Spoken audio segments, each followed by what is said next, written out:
Hello and welcome back to our bookshop in Tring. I'm Ben Morehouse. Today we're talking to Richard Atkinson with his book Mr. Atkinson's Rum Contract: The Story of a Tangled Inheritance. And now Richard is a publishing man through and through. He's been involved in publishing all his life. He's responsible for some fairly meaty pieces in his past when working for Bloomsbury, such as Dishoom, very famous cookbook, as well as all the River Cottage books as well. So he's prone to be putting large books together. So this is a one of equal size. Thought he'd take 2 years to write it, took him 10. Do enjoy his interview. He'll be talking to Colin Midson. Hi, Richard. Hello. Hi, hello. Well, thank you for joining me. We are here, obviously, by invitation of Ben Morehouse at the Tring Book Festival, which I understand is part of the world that you're relatively familiar with. Yeah, my mum has a house just outside Wendover, so I've spent lots of very happy times in the Chilterns, in the Beechwoods, and yes, dodging Gliss. That's a very local reference that only people who live in that area will know about. Excellent. So we're here to talk about your wonderful book, Mr. Atkinson's Rum Contract, which I enjoyed reading immensely. You've done something rather interesting in that you've almost created an entirely new kind of book. It's sort of part family memoir, but part sort of detective story, and also it brings to life a whole era of history that I didn't know that much about, and sort of goes some way to explaining the complexities, I think, of the slave trade and the way that it was interwoven with empire and the kind of machinations of empire at the time. It's had some great coverage already. I've noticed some very good reviews coming through from Literary Review, Telegraph, and so on. Yes. And some really good features. So congratulations on that. Thank you. Thank you very much. But also, as I said, it's a very personal journey, and it starts off.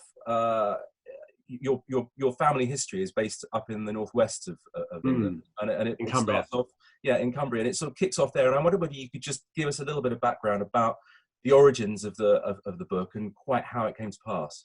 I guess, I mean, it stems from not knowing anything at all about my dad's side of the family. My dad was like me, a publisher by trade. But he died when I was 4, and he was an only child. And my grandparents lived in this incredibly sort of rundown. I mean, rundown doesn't really do it justice. It was sort of semi-derelict, really, house in this village called Temple Sowerby near Penrith, which had been in the family for many generations. I know that my earliest ancestor was in the village. The earliest ancestor I know of who was in the village was in Queen Elizabeth's time. And so there was this sense of this kind of house which had sort of, this accumulated sort of kind of mulch of history, but that had basically that was kind of rotting away. And I inherited this house when I was 4. It was, it was, as I said, in a complete state, and my mum sold it. Thank God, when I was 7. It would have been such a millstone for me to kind of have to make the decision to sell a house which had been in the family for many generations. And I'm just, so relieved that she made that decision for me. But basically, because my dad was an only child, and and he died when he was so young, there was a huge kind of lacuna of knowledge. And of course, your parents had only been together for maybe 6 years. Yeah. So even your mother didn't have much sense of that family history. Exactly. There was this kind of weird. So my sister and I kind of inherited a sort of flotsam and jetsam, and it really was kind of flotsam and jetsam of contents from the house. I mean, it was very diminished by the time my grandparents were along, including some enormous pieces of oak furniture, which are incredibly impractical if you want to live in a London house. But also some books, some 18th century books mostly, and also a box of papers, which I kind of came across again when I was in my 30s. Is it fair to say that when you were growing up, that part of your family history was not something you knew about and maybe didn't even necessarily give that much thought to? Or no, I gave thought to it quite a bit, I think. I had this very strange sense of loss that was kind of attached to this village in Cumbria, and this sense that my family had been, you know, there for years and years and years, and I wasn't, and that it was something that had sort of, you know, it's a kind of it was an amorphous loss of, it's an amorphous kind of mass of loss, really. And you know, so I always felt like I had unfinished business with the kind of family history. I didn't really know where to start, you know. And you found yourself revisiting it later in life when you'd sort of passed the age that your father had been. Yeah, I mean, you know, it sounds kind of trite in a way to say that that's a sort of significant thing, but it was, you know, it was a big thing for me.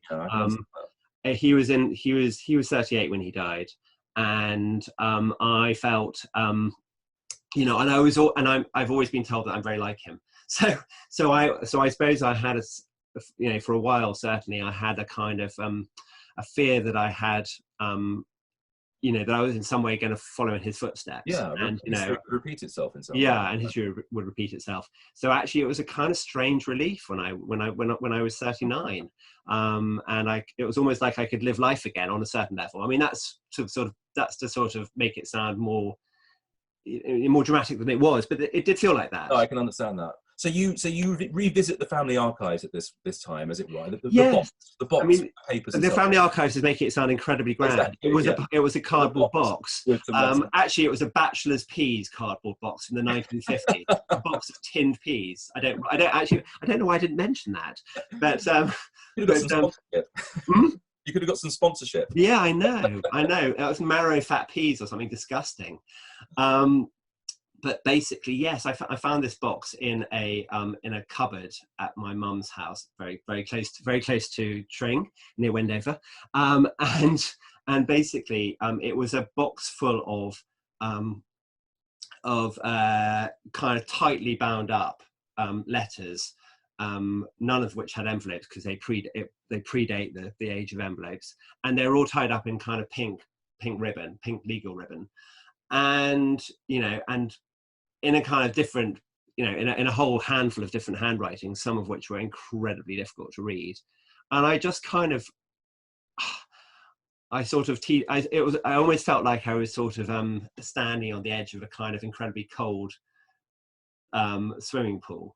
And I kind of dipped my toe in and I was like, you know, and then I just suddenly realized one day I just had to dive in. And what did you expect to find, if anything?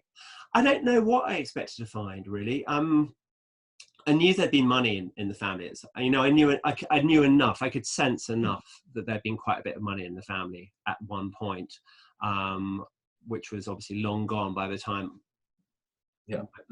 I came along, or my dad came along. But I didn't really know what to expect. And I suppose it's fair to say you didn't expect what you found. No. So most of the letters were incredibly sort of, you know, very relatively kind of mundane letters about farming and about tanning business and about lead mining in the Eden Valley, which is where my family came from, and you know, and banking, and you know, and the kind of business of being sort of in a kind of relatively low-key way, local gentry. Yeah. But there was one thing in particular that I came across, which was just, you know, unforgettable and also unforgivable, but also made me realize for the first time that my family were up to their necks in no good, in a big way. Which do you remember the moment you found that? I suppose you can. Yes, vaguely. Yes, I can. I mean, I can remember the feeling because it's. I mean, I'll tell you what the document was. It was a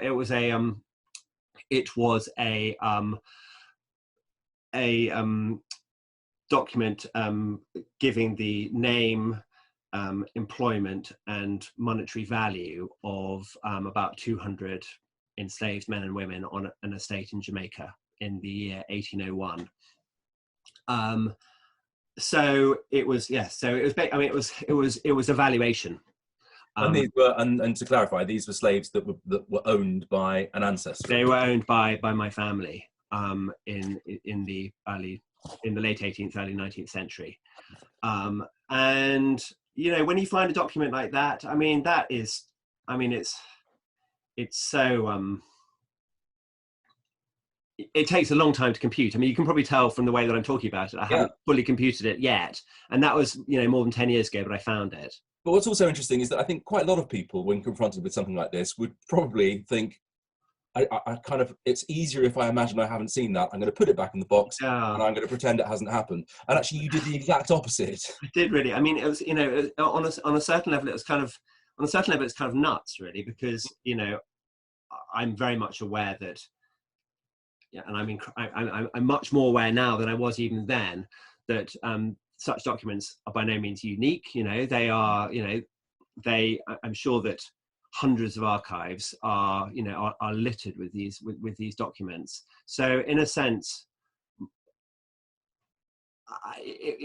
on a sense, it wasn't unusual, but in a sense, it was kind of an extraordinary thing to find. And it's, you know, I mean, such a kind of potent and, I mean, horrific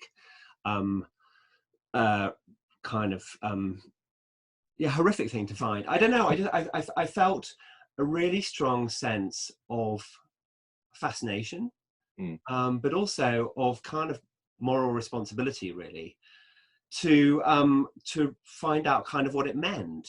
And I suppose this sort of speaks to a larger narrative, doesn't it? That we're all, as particularly sort of white British people, like you and I, you know, there is obviously a debate going on about the nation's role in slavery, and all of us have to compute kind of the moral role that we as a nation played in that. And so we've got this writ large, you know, in handwriting, maybe perhaps by an actual ancestor of yours, drawing a direct line between you and them. And I suppose we all deal with feelings of sort of shame and guilt and horror. But it is interesting, I think, that you chose to be spurred on to find out more about that. Well, it was, you know, that was an incredibly, you know, an incredibly powerful thing to find, and I just felt I really couldn't sort of ignore it.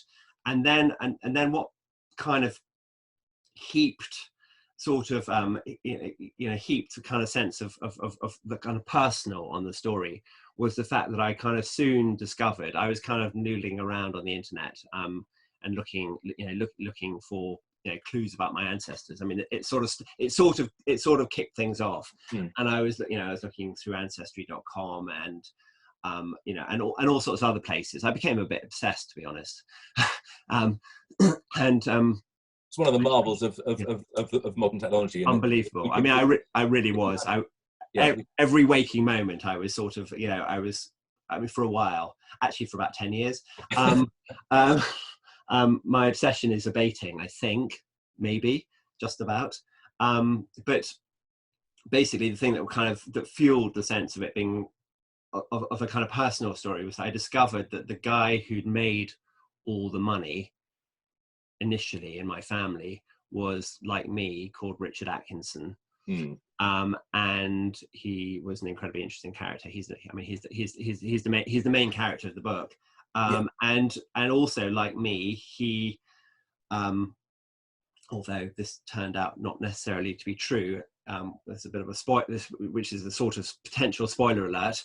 But at the time, he seemed to me to be, he was about the same age as me when he died, but also he didn't have any children, and that was something which I was also I was sort of struggling with at the time, which was basically the discovery that I wouldn't be able to have kids, and what that kind of meant in terms of my kind of role in a, you know, I don't know, it was a very strange time, basically. Well, you articulate it really well in the book, and I think it's really moving, and you talk about that sense of perhaps people having children is projecting forwards, and that sense of one's position in a family narrative. You suddenly felt you didn't have that, and actually projecting backwards was suddenly a way of kind of maybe making sense of and understanding your place in your family history. I felt really lost actually for a short while, because I hadn't known my dad, and then suddenly I not very suddenly actually, it was a few years in the kind of realization, but there was a kind of end point where acceptance had to sort of take its part, and I realized that I wasn't going to have kids, and and that was difficult in terms of I've always found the idea of family incredibly kind of mooring, and suddenly I felt kind of adrift slightly. I don't know, I don't want to bring out the violins too much, but it was a difficult time. Well, I think it's part of the book that does make it much more emotionally engaging than lots of other books about this time period, because you are present in the story. There was a strong imperative. Yeah, I think that's right. And this character Richard Atkinson, it turned out, who died in the late 18th century. He died in 1785, and it turned out that this guy, I was really fascinated by the idea that basically this guy was an uncle. He wasn't a father. He was an uncle. He was a kind of side shoot of the family tree. He was like a really obscure side shoot of the family tree. But it turned out from the discoveries I've started to make, that he had been, bar none, the most influential member of my family. Yeah. On the subsequent generations. He set the ball rolling. He kind of pushed the first domino in the. Yeah, and he was, and his family history. Absolutely, he had a relatively short life, but he managed through his dealings, nefarious, some of them, but manifold dealings, to basically he changed the course of my family's history, and it seems like a good time at this point actually to possibly consider getting some of the pictures from the book. I've got a few pictures, and it's so wonderful. I mean, you've got two lovely plate sections in the book, and actually there are some fantastic images, which I'm hoping we're going to see some. I'm going to share the screen now. Okay. And okay, so can you see me? Hold on. It's all right, we'll get there soon enough. Hold on, I need to share. The interesting thing about the first Richard Atkinson picture is that my wife saw it and immediately said, "Oh my God, he looks just like Richard Atkinson." Anyway, we'll come to that in a minute. Extraordinary. That's amazing. Well, look, so this is, shall I just talk you through very quickly what this absolutely. is? Yeah. So this is me as a baby with my dad. I was about 3 months old at this point, and this is in the garden at Temple Sarby House, which is the house that about 4 years after this picture was taken would be mine. So that's my grandparents, are they? These are my grandparents. These are my paternal grandparents. Yep, and my dad. So, yeah, and he was a publisher like me, and everyone's always told me that I'm very like him. Yes, including sort of mannerisms, etc., etc. Yeah. So, and then the next one. This is Temple Sarby House itself. So this is the house in about 1930. On slightly, I mean, it was, not quite down on its uppers then. When I knew it, this front section of the house was uninhabitable. Really? The drawing room, which is the room which you see in kind of the you can see it, which is in the kind of foreground. The floors were up and the ceilings were down. Water was just coursing through the house. My grandparents never got around to replacing any of the tiles in the roof, or doing any of those jobs. They were at this point as well, there's you tell a wonderful story of the history leading up to Richard and all the things that are going on in this family home, and the history of the family, of a family of tanners, and being based on the main route from Scotland down to London, with droving cattle and so on past. So it's really interesting to see the house, but it's it's got an amazing history. It's amazing history, and I mean, actually, what you don't see from this photo is that kind of within about 20 yards in front of the front door is this enormous, is the A60. Yeah, was the A66 until it was bypassed about 15 years ago. But which was this massive. It was a Roman road, and it was a massive route from for the drovers from Scotland. So basically, you know, and when by the time I knew it, you know, 1,000 juggernauts would rumble past every single day. It was a strange place. But interesting, actually, also that your family, you know, going back even sort of 250 more years, were obviously quite enterprising, and there's a sort of degree of entrepreneurship going on, and they were obviously adapting to the opportunities that presented themselves in just setting up different businesses and so on in this house over the years. Yeah, I think that's right. They owned a tannery in the village for about 5 or 6 generations. But they became it's interesting. I have a book which is a Latin grammar, which dates, in fact, from 1595. I think it's the oldest thing I own. Wow. But basically, it belonged, in fact, to my 6 times great grandfather, who was around, who was born in 1657, and basically. He's written in it. He's written his name in it, and he's written sort of bits of kind of doggerel poetry in it. So I know it belonged to him. But his grandfather, I've seen his will, and he signs it with an X. You know, like the X of an illiterate man. Whereas his grandson is learning Latin, was able to read and write Latin. Yeah. So it's interesting. You know, there's a kind of you know. I mean, the bulk of my book is about my Georgian ancestors. So I don't I in a sense I top and tail it with the story of the kind of pre-Georgian and the post-Georgian. Ones, which I think is necessary because it sort of shows how everything links up. Absolutely. But there is the story is a story of social mobility, really. Yes. And you know, and there's a definite arc. I would say, and Richard is the one that's sort of is the story of social mobility writ large. And he is the one that is he. I don't know if he's the next slide or not, or whether we're not getting to. Hold on, I can. Now the next slide is. This is just a shot from inside the house. So this is yes, with the alligators. With the alligators, yeah. So these are a clue about the. So all the furniture in this picture, my sister and I now.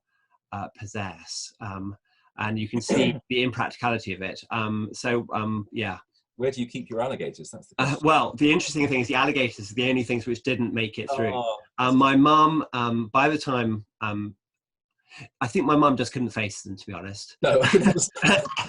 So they went to a sale room in the 70s, but fascinatingly, for me anyway, I found a letter in an archive from a member of the family in Jamaica to the member of the family who was living in Temple House in the 1830s, all about the dispatch of the crocodiles. So it was, you know, which is just extraordinary, really. So anyway, the crocodiles, and the crocodile is the I think I'm right in saying the heraldic symbol of Jamaica. Right. Okay. So there you go. And I used to stamp up and down this room when I was a toddler. But when I was again, when I remember the house, there were buckets on the floor to catch the rain that was coming through the ceiling. It was a very it was a pitiful thing, really. So moving on. We haven't talked about this, have we? No, we haven't. So this is a rather interesting, more pleasant discovery of yours in your ancestral digging, in that you came across I'm trying to remember what relation she is to you, but let's just... She's my 4 times great-grandmother. Your 4 times great-grandmother, Bridget, who was related to... She was Richard's sister-in-law, is that right? Exactly right, exactly. And she was obviously a pretty extraordinary woman in her own right. Yeah. And towards the end of her life, she put together this rather wonderful recipe book, or receipt book. Yeah, so she's kind of the other big, I would say she's the other big character in the book. And so while her brother-in-law was making all this money and noise in London, she was at Temple Sarby running a house, and she had a large family. She was widowed for many years, and basically, the house so Temple Abbey House is now a hotel, has been for many years. It became a hotel when my mum sold it. And I was, again, in my noodlings around on the internet for clues about my family past. I was looking at the website of the hotel one day, and I saw a reference to a cookbook or a receipt book written by this Bridget Atkinson. And it just so happens that my sister and I have quite a few of her books. We know, and again, we know that they were hers because she used to write her name on the title page of all these books. And anyway, but I had no idea about a receipt book. And the thing is that in my kind of day job, I am, as you well know, a publisher, and my sort of my specialization, if I can be said to have such a thing, is cookbooks. So I've published many cookbooks. Many, if most cooks who buy cookbooks today are likely to have at least one or two that I've published. That's right. And so cookbooks interest me. So the idea that there was this this book written by this direct ancestor of mine was like kind of fascinating. So I went and spent a night. This was back in 2010. I went and spent one night at the hotel. I hadn't stayed there since I was probably about 5. And it was a weird thing to do. It really felt weird. It felt, oh God, I really, when I turned up, I really wondered what the hell I was doing, sort of dredging up. Revisiting this, this place that was just, I can, to be honest, I can feel my sort of heart pound when I even think about it now. And anyway, but I needed to know more about this cookbook, and I felt I could feel that I was on the scent of something. Anyway, long story short, it turned out that the cookbook had been lent to the hotel by its owner, who was a cookery manuscript collector living in Newcastle. And I was shown it and was just like, I've never ever felt more covetous of any object in my entire life. I really, it was kind of extraordinary, really.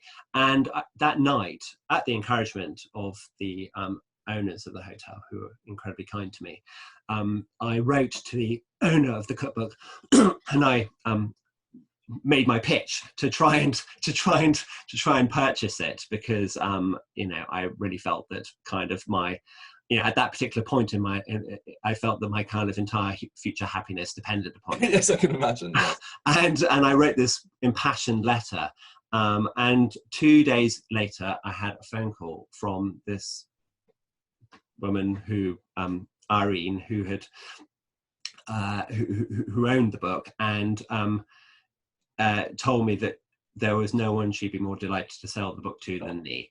And anyway, so here it is. Wonderful. And this is it. And we're looking on the screen. And you're looking with a recipe for insanity. For insanity. I think it's actually a cure for insanity, by the way. Yes, quite exactly. Yes. I mean, very different thing. I mean, it's a weird thing. It's a wonderful thing. It's wonderful. And there's about 800 recipes. It's an extraordinary document, and it made me realize for the first time how that the house had been a kind of living, breathing place. Yes, yeah, absolutely. I can see that. Gave me a sense of family. Yeah, and I found a whole load of other things out that weekend, which I probably can't even begin to go. I can't even begin to go there because we don't have enough time. But should we skip forward to our sort of protagonist, the one person that connects everyone in the book, sort of agitator, your namesake, Richard Atkinson? Yes, I can have a picture of him just coming up. Brilliant. There he is. There he is. Okay, you can compare. You can compare and contrast. I'm not sure which his best side is, but anyway. As you say, he has rather sad eyes. I think so too. I think he had. Yeah. This is an interesting thing. So this picture on screen is a miniature. I mean, in real life it would be sort of that big, painted on ivory by Richard Cosway, who was the kind of leading miniaturist of the time. He was incredibly kind of famous, incredibly famous painter. And this was painted in 1783, which was 2 years before he died. Richard Atkinson died. And this picture belonged to Lady Anne Lindsay, who was the love of Richard Atkinson's life. And by this stage, by this stage, it's clear they weren't going to be married. But they had kind of forged this great friendship. This is one of the things about the book that's rather wonderful. So we'll talk in a minute about his role in the larger historical events, and his role as a merchant and as a kind of agitator and negotiator and so on. But the thing is that because of your personal engagement and attachment with the story, you have this, I suppose, ability and desire to uncover more about the humanity of these individuals. So this chap, who could just be seen as he was partly responsible, you could argue, for the formation of Pitt the Young as government. He was moving in those sorts of circles. He later became a member of Parliament and so on. But he was an individual and a man with a rich internal life. Yeah, I think it's right. And this, particularly with regards to this relationship with Lady Anne. Lady Anne, there's this letter that you quote from in the book, and actually you reproduce it at the very end of the book. And it's extraordinary the degree to which he opens up to her about his personal feelings. It's it's a letter of marriage proposal. It's absolutely right. Yeah. But I mean, like everything he did, he did it to the absolute max. Absolutely right. And so it's 15 pages long, and it's it's a very, very touching document, because I mean, it's the nearest thing you get to a kind of autobiography from him. Yeah. It lays out all his circumstances, and he talks about how he talks about the kind of role of women in marriage, and he also talks about his property and how he'd share it with her, and how so he's to me he's an incredibly interesting character, because he embodies a number of like all of us really, but he embodies a lot of contradictions. And the two, I mean, on a kind of binary level, the contradiction that I struggled with, I struggled with all sorts of things. and one of the things I struggled with was one of the kind of blanket things I struggled with, across the whole book and the whole sort of story, was the idea of my innate love of my ancestors, or affection for my ancestors, versus my kind of desire repugnance. So what they were doing in many cases, with Richard Atkinson in particular, there's such a sort of almost binary kind of contradiction between him as a kind of shrewd businessman, because he was a West India merchant. He was the biggest contractor to the British Army during the American War of Independence. So he was the government's go-to man for getting anything that the 80,000 odd British troops fighting the American rebels needed on the other side of the Atlantic. And that was how he made his fortune, essentially. That's how he made his fortune. Also how he became notorious, and how you came up with the title of the book, of course. His rum contract, which we'll come to in a moment. Yeah. But also he was and also he was a director of the East India Company. He was a major player. He was an alderman of the City of London. He was a major player, and he died when he was 46. So he had a packed life, and he was extraordinary. And he was really, he was, as far as everyone surrounding him was concerned, he was a kind of parvenu, self-made man. He was the third son of a Westmoreland tanner.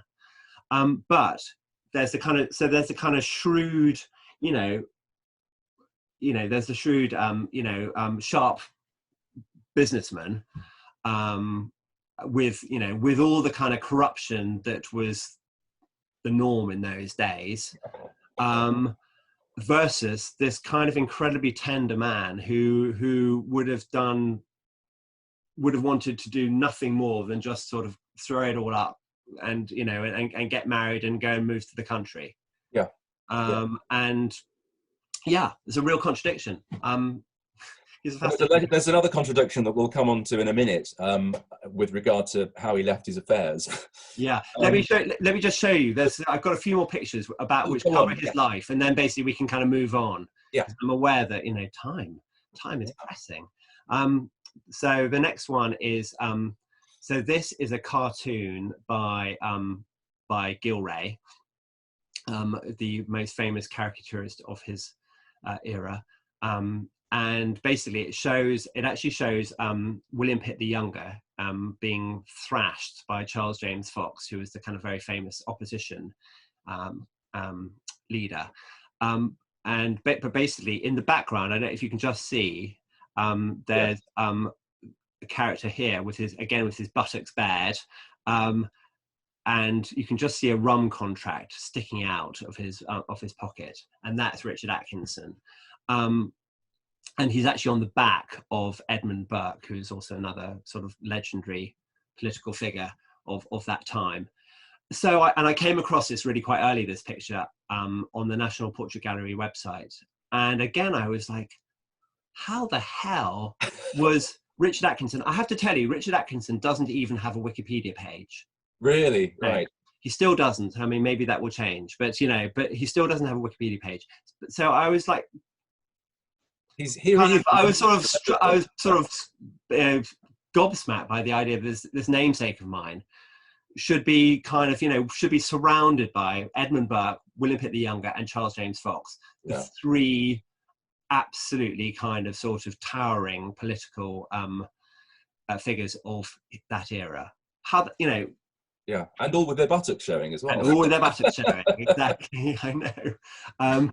This I was going to show you another picture of so this just to give you a sense of his business interests. So this is a ship called the Bessborough, which Richard Atkinson was the principal owner of, and managed it. And this was an East India Company ship, which basically made 4 voyages, I think, to China and back. And Richard Atkinson, I mean, this was a kind of super tanker of its time. Yeah. One of the other ships, and they were too valuable, these ships, for one person to own them. I mean, too much jeopardy was involved. So they typically be divided up into shares of a 16th. And one of the other shareholders I know, because I found some incredibly tetchy correspondence between the two men. One of the co-owners was Sir Joseph Banks, the globe-trotting explorer and botanist.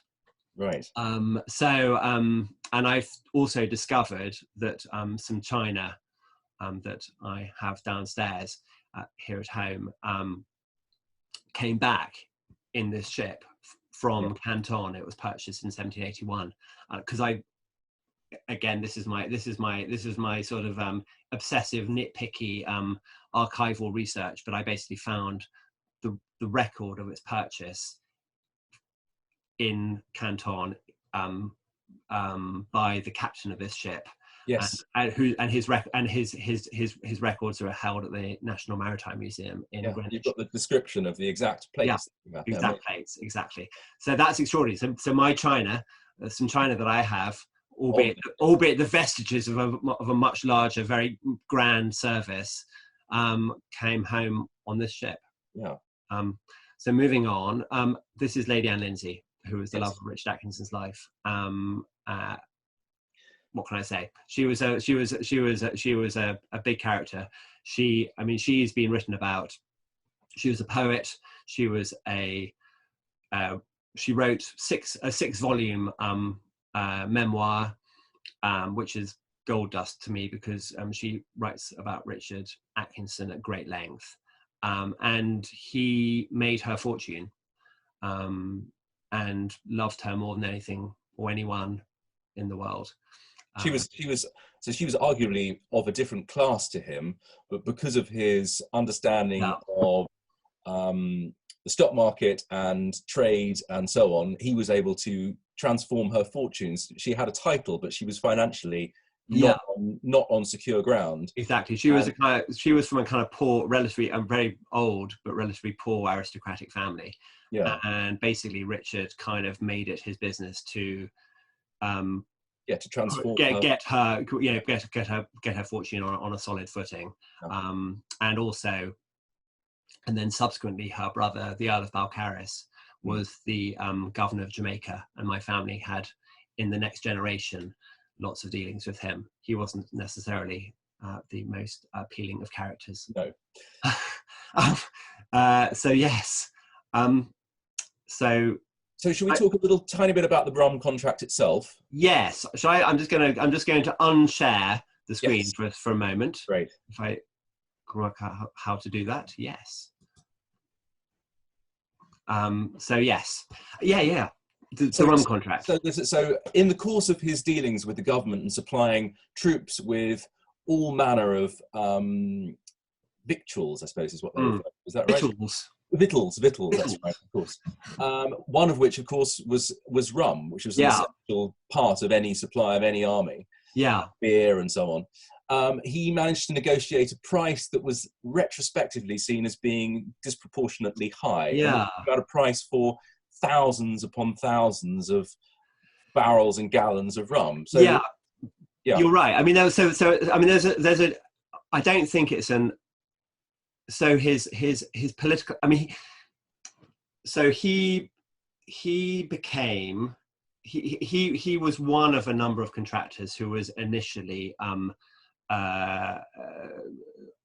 asked to supply rum to the army in North America, and the initial order was 100,000 gallons of rum, of Jamaican rum that he was supplying. So basically, each of the merchants were supplying it from their respective islands, and he was a Jamaican merchant. And basically, he was so kind of efficient when it came to his dealings. So when it came to a top-up order from the commander-in-chief in New York, Richard Atkinson was the only of one of the merchants who'd actually thought to employ an American agent, a New York agent. So he was the only one who kind of had the kind of wherewithal to supply. And of course, because he was a West India merchant, he had this network of shipping that that meant that he was a kind of logistical genius, uniquely placed to be able to make supply. So basically, instead of placing the order with a number of different merchants, basically Sir William Howe, the commander-in-chief, decided just to place the entire order for the next year. This was 1777, I think, with Richard Atkinson. And that was for 350,000 gallons of Jamaican rum, which was it's a vast quantity. It was about a sixth, I think, of the entirety of the rum from the entire West Indies that was shipped to Britain that year. So it was massive. And basically the thing that was controversial about it, I mean, quite apart from the fact that it was putting it all into one man's hands, was that the agent and the commander-in-chief didn't agree a price in New York. The understanding being that it would be just the same price as the figure from the previous year, which was quite a high, which was quite a high price. And anyway, basically, the Treasury in London refused to settle it, and threw it back at the commander-in-chief in New York, who also refused to settle it. And Richard Atkinson, meanwhile, believed that it ought to be, it was just a top-up from Anyway, there were about 4 years of parliamentary inquiries. And it became an enormous political scandal. There are, I think, 26 meetings of the Treasury Board about the rum contract, and he became notorious in a way. He became notorious, and he became became known as Rum Atkinson. Yeah, it sort of became a byword for possibly, you know, conflicts of interest. Yeah, and you know, cheating the public. Yeah, exactly. And you know, and he became a kind of lightning rod for you know, for all the kind of opposition's dissatisfactions with the way in which the government was proceeding with this war, with this kind of civil war in effect. You know, and all the expense of the war. And you know, Horace Walpole writes about something being as cheap as Mr. Atkinson's rum, meaning something that was not remotely cheap at all. And there was not, you know, and there was not, you know, yeah, and there were other contracts which also, you know, I mean, he was supplying not just the kind of rum, but also, you know, uniforms and barrack furniture and you know, and oats for horses, and you know, you name it, he supplied it. Yeah. So I'm conscious of time. Fast forwarding a few years, he it's not a spoiler to say, bearing in mind that these events are over 200 years ago, he died. He died. He rather unexpectedly, well, rather suddenly died. Yeah. And he's amassed this fortune, and he has written a will. And in his will, he has decided that he is going to provide an annuity that will provide an income in perpetuity for about 20 people, family members, nieces and nephews in the main. Yeah. You know, Lady Anne, brothers and sisters, and so on. And then Lady Anne, and her sister as well, and her sister, who are independently wealthy, and who he has made independently wealthy through his sort of wise dealings. And in actual fact, so this is the other contradiction inherent in him. He is very smart. He is obviously a great negotiator. He understands finance and figures in a way that most people of his generation didn't. He was advising to senior people within the government. And he has no real understanding of his own finances, or indeed of how this is actually going to be brought out in reality. I think it's a weird thing, isn't it? I mean, he was a kind of, you know, he was flawed. He had this brilliant intelligence, but he was a kind of fantasist at the same time. And I think in a way, probably the kind of fantasist, he was a kind of incurable optimist. I think is a way of putting it. You know, he was, you know, and of course that meant that he was incredibly sort of exciting and kind of but also incredibly sort of comforting to be around. I think because he had this can-do attitude. Everything that he could do, everything that he wanted to do, he sort of seemed to make happen somehow. So if he decrees in his will that he will supply all of these people with it, and then surely it will happen. But it's very interesting. I mean, in fact, probably one of his best friends in his life, and someone who would go on to play a big role in my family. In my family sort of history in the next generation, in the sort of playing out of the will, as it were, was Sir Francis Baring, who started Baring's Bank. And Baring, there's a letter from Baring to Lord Shelburne, who'd been the Prime Minister, saying the thing about Atkinson is, you know, the kind of rapidity of his intelligence means that his ideas always run away from him, and you know, and he's kind of, it's like kind of, you know, it's like kind of moonshine what he's sort of saying, and so basically it turned out that the two Jamaican estates that he owned when he died, or he part owned when he died, which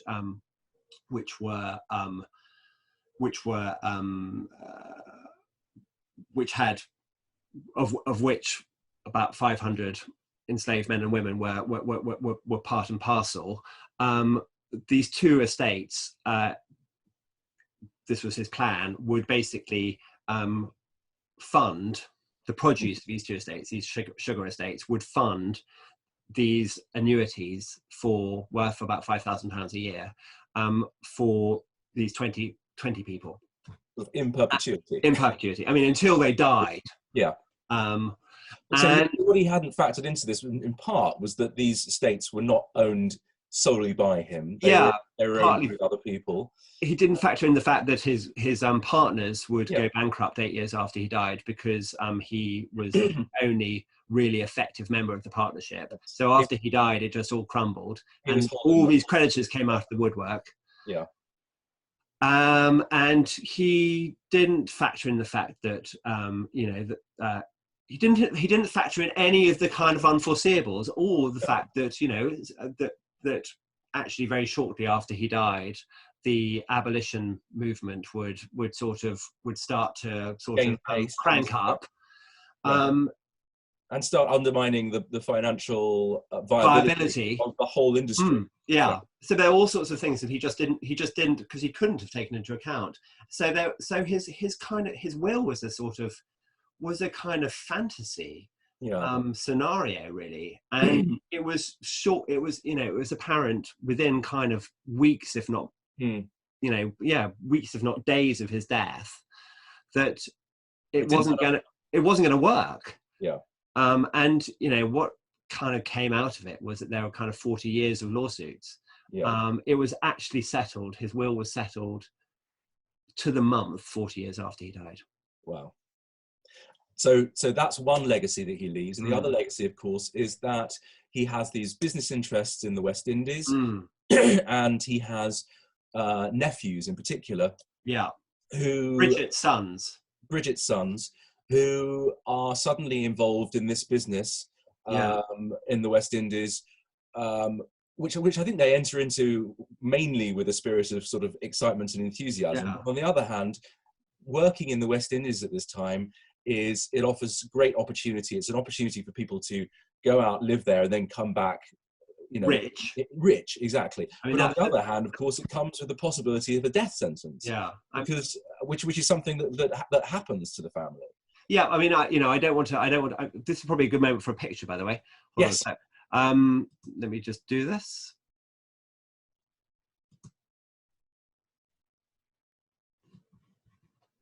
Okay, this is moving there. Okay, here we go. Yes. So this is Blessings of Jamaica, a picture from 1800. So yes, I don't want to. Jamaica was a horrific place at this time in so many ways. Obviously the chief and unforgettable and unforgivable horror was the business of slavery. The fact is that 90% of the population was on the island. Perhaps 80 to 90% of the population on the island was enslaved, and what it meant was that the white men who went out to run the plantations, either as kind of estate owners or as overseers or as accountants, or they basically had to they had to basically turn into tyrants. Well, this is the thing it was necessary for them to turn into tyrants in order to basically that was the ecology of the place, was that the white men were tyrants and ran roughshod over all their finer feelings. It's perhaps a sort of slightly callous comparison, but it's that sense of, when a teacher starts with a new class, they must be fierce and firm, and then the class will respect them for the rest of the year. It seems that men would go out there, and it was required that they needed to instill a degree of fear and respect in their employees and the slaves that they oversaw, and they did end up turning into monsters. They turned into monsters, but all sorts of in ways that it's very hard to talk about it, really, without feeling incredibly sort of sad. So my direct ancestor is to give you a sort of sense of the kind of contradiction, really. My direct ancestor, Matt, who this is my great grandfather, one of Bridget's sons, and her favourite son probably, was a kind of rather aimless young man, who was known by the rest of the family as being someone who could be sort of slightly, was kind of a bit bullied by the rest of the family, I think. Yeah. And was sort of seen as a bit flaky and he was weak, and he was kind of affable and charming, and he was he was one of these sort of slightly sort of happy-go-lucky sort of young men, I think. He got charged with going out there. He went out there. I mean, so he was I think he was the third member of the third of the boys to go out there. But yeah, so he went out there, and he ended up running the family business out there because, well, again, spoiler alert, but two of his brothers died very soon after arriving from yellow fever, which is what this portrayed at the bottom of this cartoon portrays. Exactly. I mean, basically 1 in 3 Europeans, but they were mostly men. They were like the vast majority were men, going out to Jamaica would expect to be dead within a couple of years, maybe 3 years, from yellow fever or malaria. It was that was the risk you took for getting potentially rich. But Matt, this kind of affable, rather benign figure, his chief inheritance on the island of Jamaica, or his chief legacy on the island of Jamaica, rather, which I've discovered through records out there, through baptism records out there, was a large number of illegitimate children. I can't remember exactly. I think he had. I'm trying to remember if it's 7 children by 5 different women, or anyway, basic. And some of the mothers were enslaved women. Yeah. And some of them were free women of color. Yeah. But basically, the white men who, he was a rapist. It's very sad to say it, and it's a terrible thing to come to terms with. But the enslaved women were prey. Yeah, and that was also awful to say, seen as being just the way things were. It was very ordinary. I mean, this very ordinary. I don't want to kind of try to downplay it, but it was absolutely par for the course in a really grim way. Yeah. So which is about to pile on the anxiety. The other thing, of course, you discover at around the time that Matt is out there is that not only are your ancestors using and employing slaves, but at that point they also get involved with the supply of slaves and the trading. Yes. So Matt, this is a form of kind of. So I kind of, this was a discovery I made some years down the line. Basically, I kind of come to terms with the idea that my family were, through their sugar estates, were slave owners.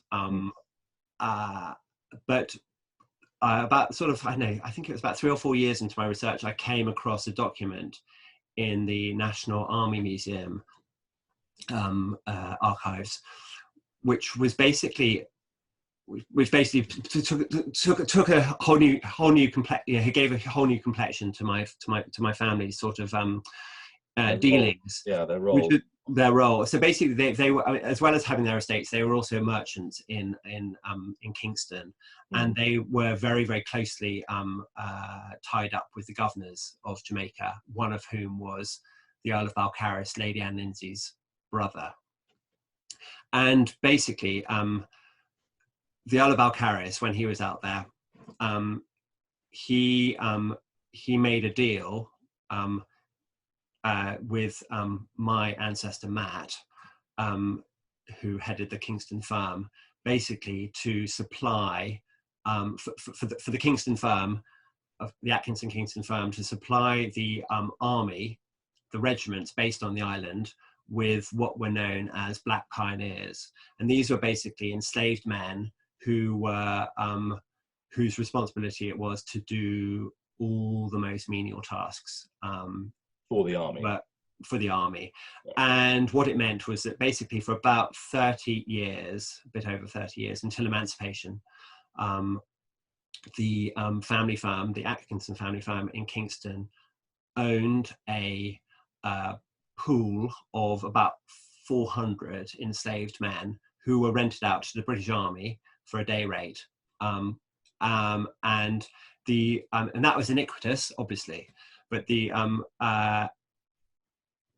even more iniquitous thing, just to pile a little bit of iniquity on top of it, was that Lord Buckharris, as the governor, was also who was making the contract on behalf of the British government, was also a silent party to the other side of the contract, i.e. he actually owned a third of the contract and he was the partner of my ancestor Matt.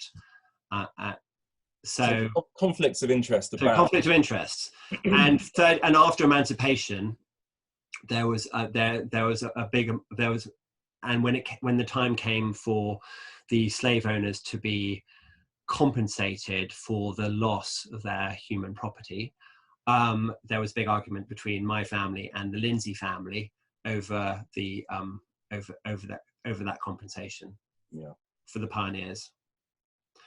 I should also say that the book really brilliantly explains, in parallel to the family story, the evolution of the kind of procession towards emancipation and the campaign for the end to slavery.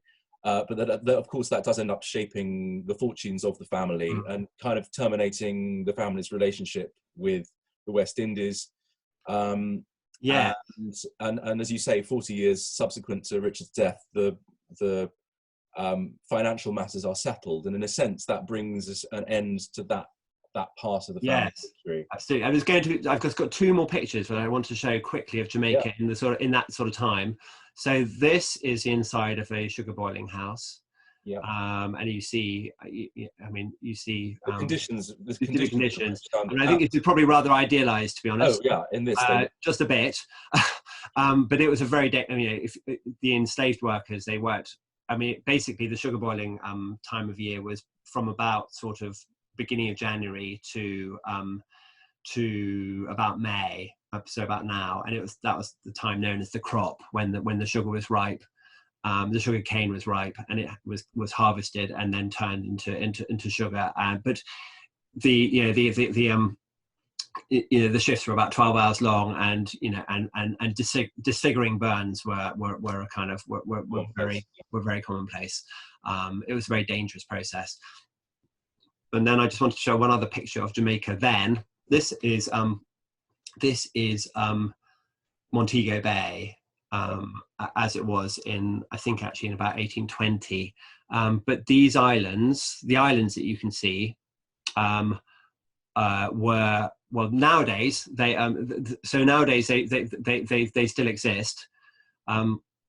Although the ones that you can see kind of to the left of the picture have been kind of joined together in a big reclamation project about 50 years ago to make an enormous cruise liner terminal. But basically, those islands belonged to the Bogue estate, which was one of the estates owned by Richard Atkinson, and left to his nephews and nieces. There's a nice thing you mentioned in the book about this image, in that it's assumed that it must have been coloured by a colourist in the UK who hadn't actually seen the azure seas of the West Indies. It's not representative. It looks very. It looks very. I mean, if you compare it to real life, it looks very. It's more like Cornwall than. It's like Cornwall, exactly. Quite. Right. I wonder whether we could sort of bring things to a close and talk about your going back to Jamaica and trying to sort of see it for yourself, and I suppose on a certain level make sense of it and understand it in a way that you to bring things to a close, I suppose. Yes. I mean, I made several trips to Jamaica during the. I mean, my book took 9 years to write, and I had absolutely no idea that it would take me that long when I started. I think I told the publisher that it would take 2 years. You'd think that as someone who's a publisher himself, I would have had a clue. just didn't. I delivered the manuscript 5 years late. And I mean, mainly it was just to do with the fact that I had no idea when I was starting that I'd be piecing together. I think I thought it was a kind of 200-piece jigsaw puzzle, but in fact it was a 1,000-piece jigsaw puzzle. And I suppose that's the sort of detective aspect of the story. Yeah. You're piecing together a story and trying to make sense of it, and you don't know what the answer is and what the conclusion is going to be, and who the cast of characters is really going to be. I think that's exactly right. And you know, and the detail I came up with, you know, I probably visited. I think I worked out that I've actually visited in person 24 different archives. Wow. But then there are also other places where I got papers from, and there's lots online.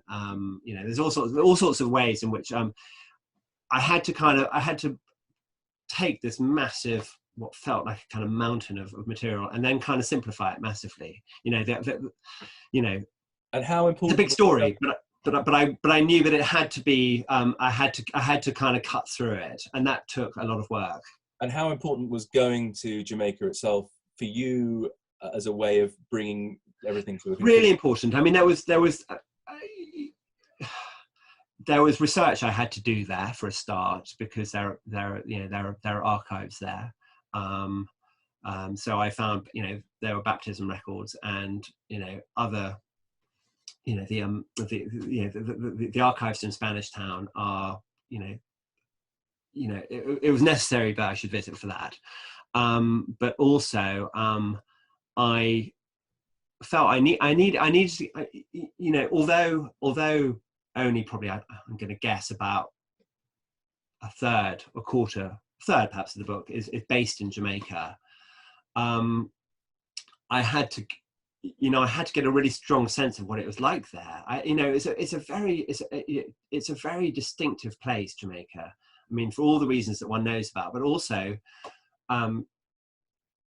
for reasons that one are less known about. I mean, the sense, certainly my sense there is that the history is really all pervasive, because the landscape and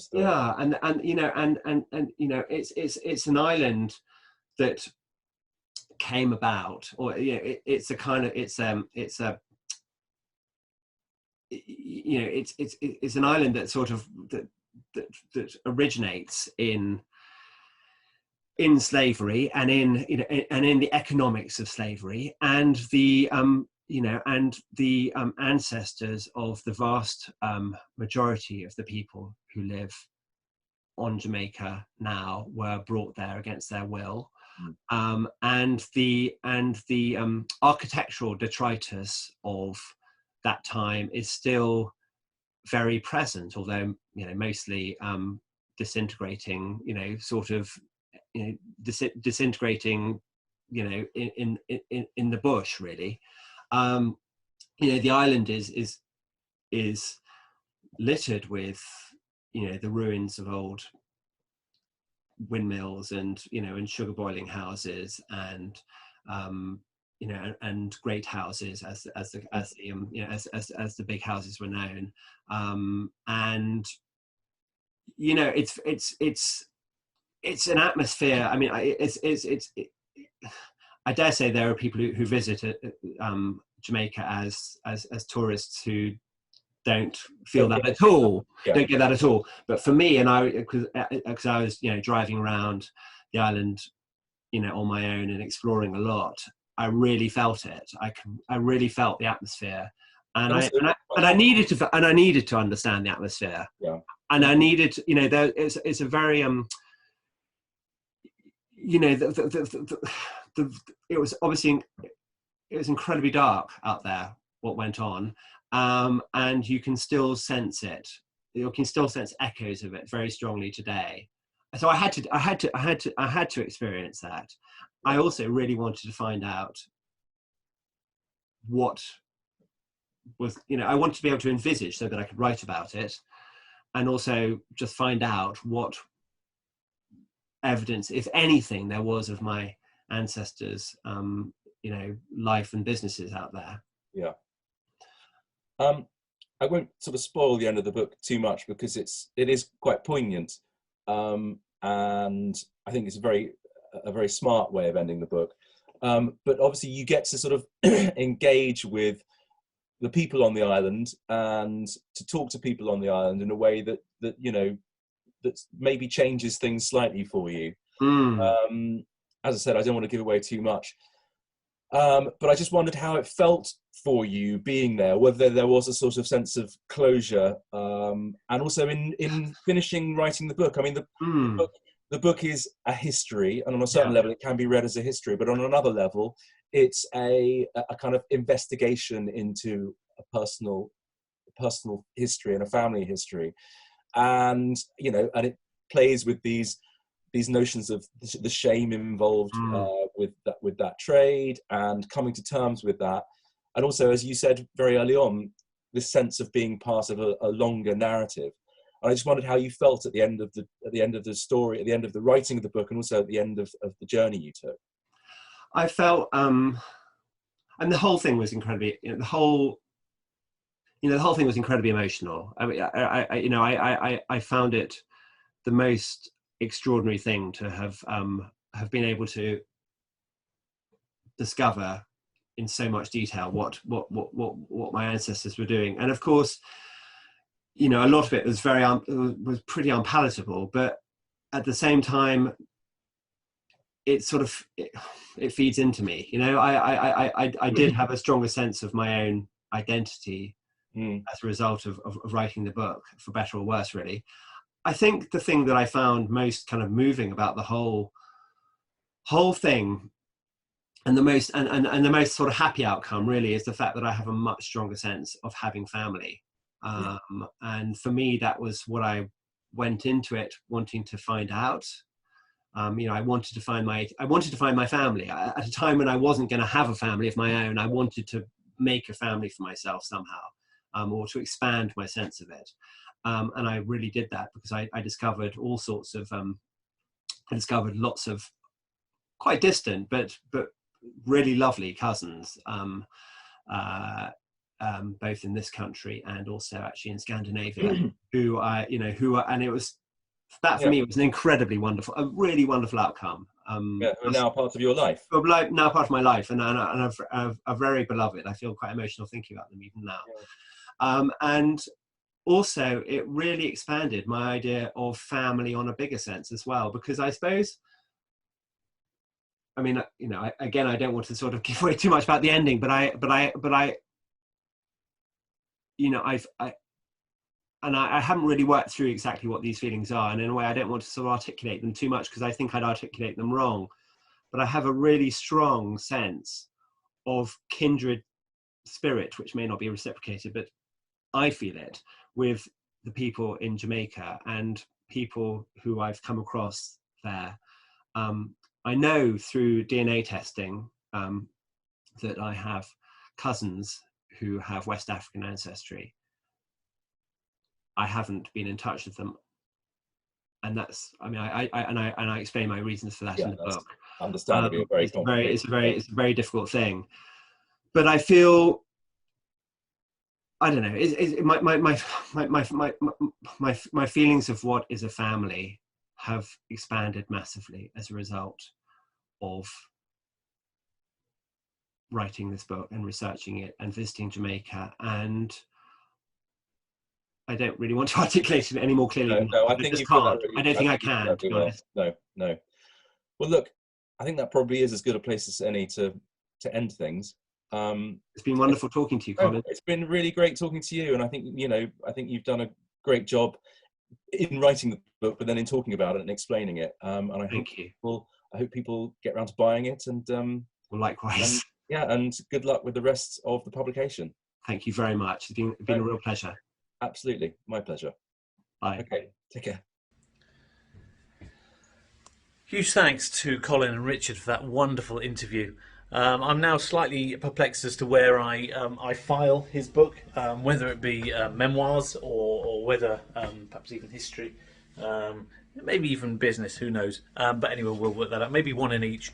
Thank you so much. And if you want to get hold of the book now, you can give us a call on 01442 827 653, or go to our website. All the details will be in the text below this. If you are from further afield, feel free to go to your local independent bookshop and order it from them. And we've also got some signed book plates as well, which I'll fix to it to anyone who buys it. But thank you so much for joining us. It's been one of the longer interviews we've done, and I'll see you again for the next one.